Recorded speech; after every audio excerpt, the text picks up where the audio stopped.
দেশ আজ মাফিয়ার খপ্পরে পড়েছে উল্লেখ করে সুশাসনের জন্য নাগরিক সুজনের সম্পাদক বতিউল আলম মজুমদার বলেছেন, এর থেকে পরিত্রাণের জন্য সিরাজুল আলম খানের মতো সংগ্রামী নেতা দরকার।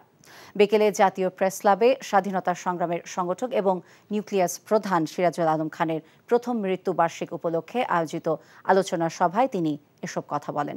আলোচনায় বক্তারা ৬০-এর দশকের রাজনীতিতে সিরাজুল আলম খানের অবদান তুলে ধরে বলেন, দেশের চলমান সংকটের বিরুদ্ধে লড়াই করা অত্যন্ত দুরূহ হয়ে পড়েছে। আমাদের রাষ্ট্র, বাংলাদেশ রাষ্ট্র এক মাফিয়ার চক্রের কবলে। এই সময় আমাদের বোধহয় সিরাজ ভাই সবচেয়ে বেশি প্রয়োজন ছিল।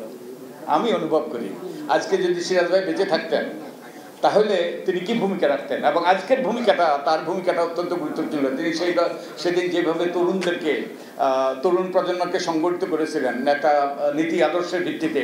এই দুর্বৃত্ত পুঁজির ফলেই কিন্তু দেশের যত রকম সংকট এবং যত রকম সমস্যা, সেটা ব্যাংক লোপাট বলেন বা অন্য যে কোনো সমস্যা বলেন, বিশাল আকারের দুর্নীতি বলেন, সব কিছুই হচ্ছে।